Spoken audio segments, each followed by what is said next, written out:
Hey guys, it's me, Dark Renegade at 50 back again. I know it's been a while since I did a video like this in a very long time. But today I just wanted to talk about and review The Amazing Spider-Man, which came out last week. Now, for me, there's a lot of things I want to talk about this. There's a lot of good stuff about it. There's a lot of, some critiques and some nitpicks here and there. But I just wanted to say that this movie was very different from the Sam Raimi films. We got new cast, new plot, new story. Some things are kind of the same that we already saw in Spider-Man 1, 2, and 3, the ones that were released in the early 2000s.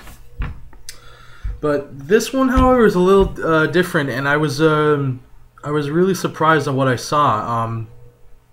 The cast was really great. I mean, Andrew Garfield as Peter Parker, Emma Stone as Gwen Stacy, Rhys Ifans as the Lizard Dr. Kurt Connors, Martin Sheen, Uncle Ben, Sally Field as Aunt May, Dennis Leary as Captain Stacy, and the list goes on. But wow, I mean, this movie was. Overall, it was really good. Now, how it really differentiates from the Sam Raimi versions of Spider-Man is that, one, this is more focused on, the origin story and as Peter as a kid, growing up in Uncle Ben's house, Aunt May's house, just pretty much starts off, Peter as a young kid and. He's exploring, he's playing hide and go seek with, I think, his dad. And, he stumbles across, like, a destroyed office. And, it just sets up from there that, his father was a very brilliant mind. And, he was a scientist. And then later on, it's revealed that we worked with the Kurt Connors.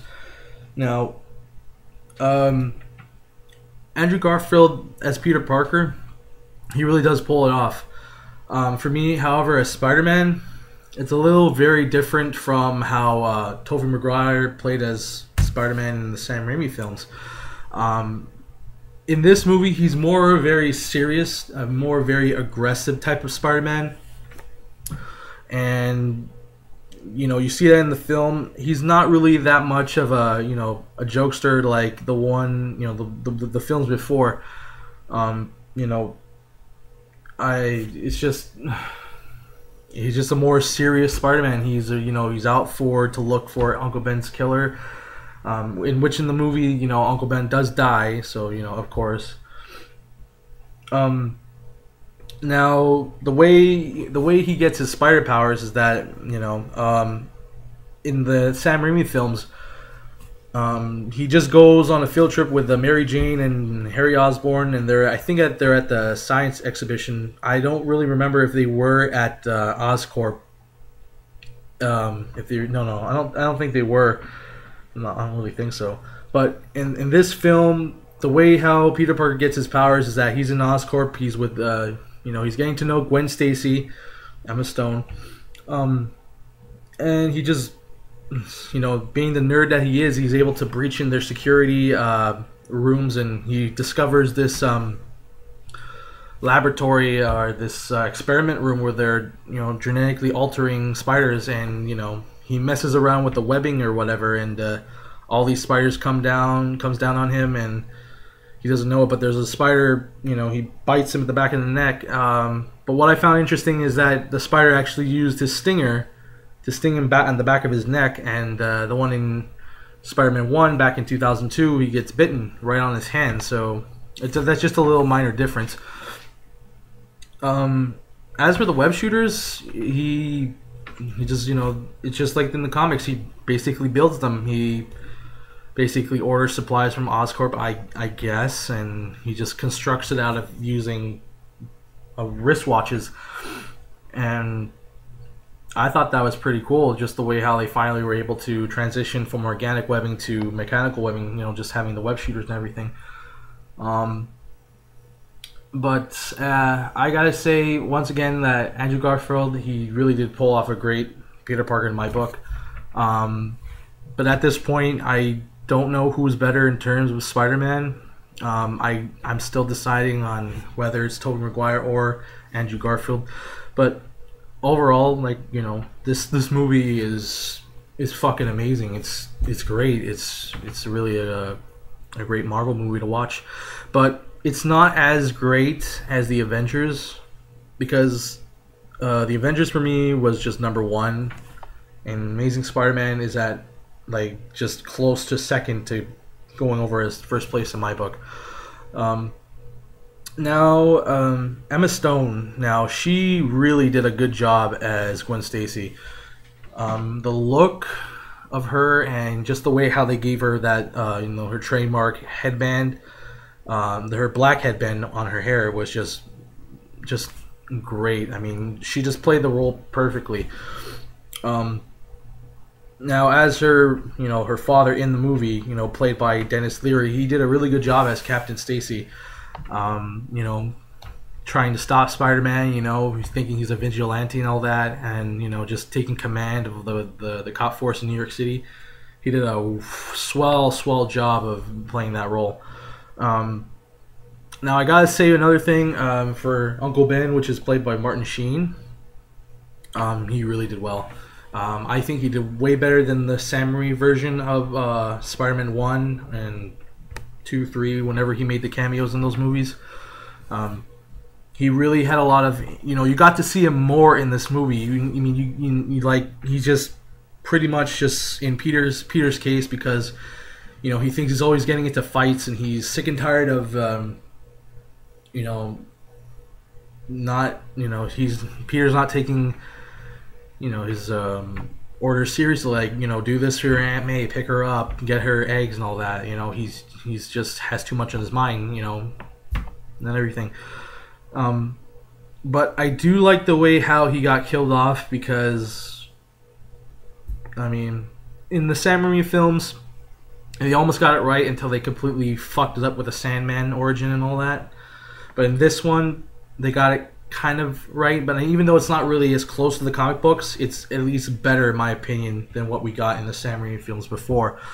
Now, as for Aunt May, which is played by Sally Field, I don't know. She kind of looks a little too young to be playing an old, an old senior like Aunt May. She's not really old enough to be like her, but she did kind of still do a good job. But it's just the look of her I'm not really satisfied with.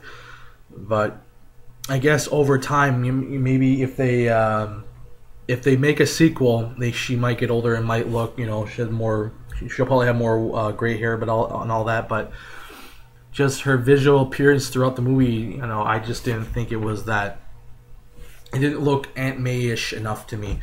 The way she kind of looked very still young to be a grandma or be an aunt, for her character. But anyways, as for the Lizard, played by Kurt Connors, Rhys Ifans. He did a really good job. I think he's way better than the one that we got in 1, 2, and 3 of Spider-Man from Sam Raimi. Dr. Kurt Connors' character is really great. The origin story was just almost spot on. But they're all setting this up, connecting Peter's parents and what they did and what secrets they were keeping from him and what they were trying to run away from. But ultimately they got killed. And you would think that he would know something and he would tell the truth to Peter and what happened and everything.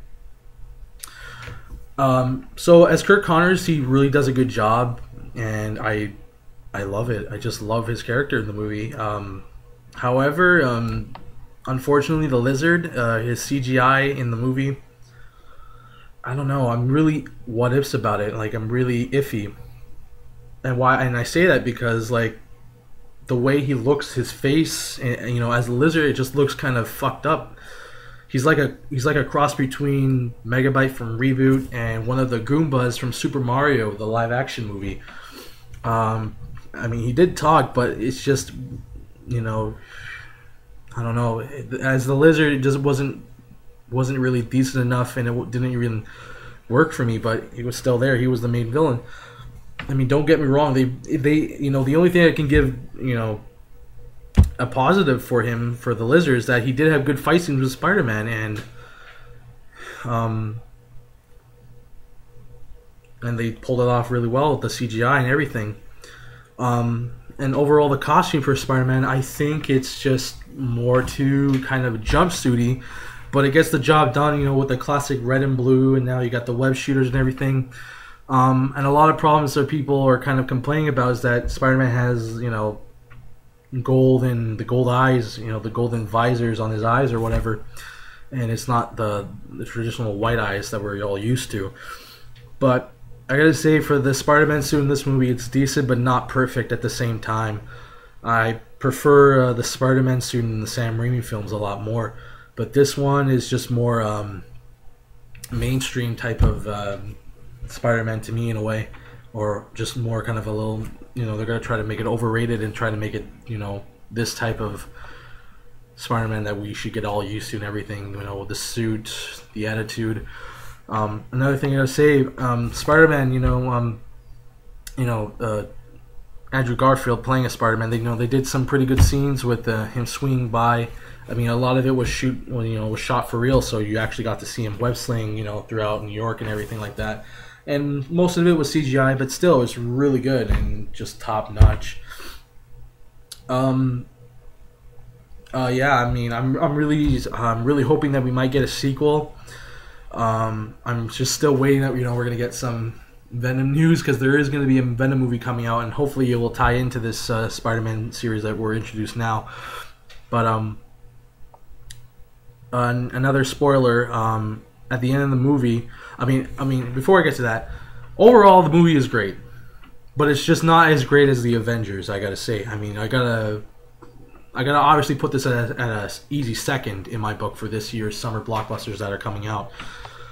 But anyway, so overall, this movie was great. I'm probably going to go see it again and enjoy it like I did before. I mean, for me, when new stuff comes out, I gotta see it again. I just have to. Whether it be Avengers, Spider-Man, or whatever else that's really hyped up and you know that's going to be good, or whatever, you know, you gotta see it again if you want to. I mean, I sure am. But anyway, another spoiler, at the end of the credits, when Kirk Connors is defeated as the Lizard and he's brought into jail, he's waiting for somebody to talk to him, and I think that has to be Norman Osborn. I mean, Norman Osborn was mentioned in this movie, and I think that's who he's talking to in the jail cell. Or it could have been just a delusion that he was having after he was caught, and, you know, he went all psychopath, making New York City turn into a bunch of lizards. Yeah, sorry about that, guys. My phone just rang while I was doing a review, but anyway. So, that's who I think Dr. Connors was talking to in the jail cell. Now, you know, obviously, you know, Amazing Spider-Man 2 is still in pre-production, and we don't even know if it's confirmed, yes or no, but I hope there's going to be a second one. And if that is Norman Osborn who he's talking to, we will be introduced to the Green Goblin in the second film, and, you know, that's when possibly Gwen Stacy will die. And it'll take place on that bridge, you know, where Green Goblin threw over her down there. If that's the case, then, you know, it'll be pretty much explanatory. You know, that will be Green Goblin, Norman Osborn, but we still don't know.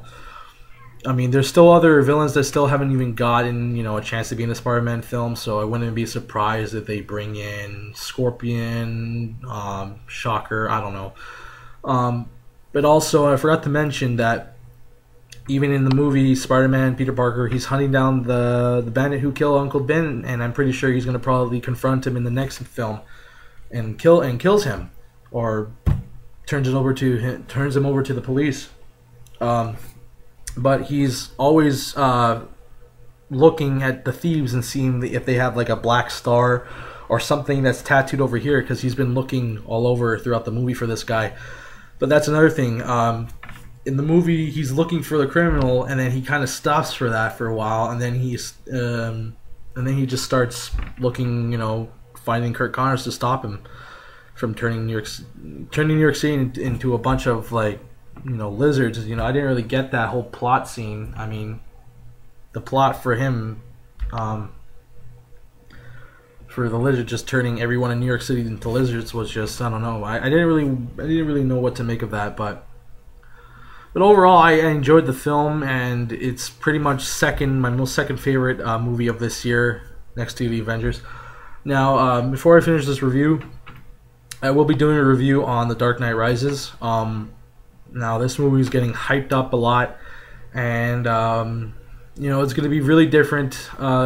This is Christopher Nolan's last Batman film, and I'm going to review that next, and I can't wait to watch it. I already have a date planned out to go and watch it in IMAX 3D. Now, I've heard that also they're sold out on tickets, to watch all three films of the Christopher Nolan Batman series, in the movies, all three of them at once. Well, not at once, one after the other. But yeah, so look out for that. That'll be my next movie review that I do. I pretty much say that The Amazing Spider-Man is enjoyable. I think it kind of is going to improve this franchise, and it's just going to do pretty much overall pretty well. So yeah, anyway, if you haven't seen it already, I highly recommend you do now. So this has been Dark Renegade at 50 with my review of The Amazing Spider-Man. I hope you guys enjoyed, and stay tuned. I'll be doing more videos as I go later this month, so take care.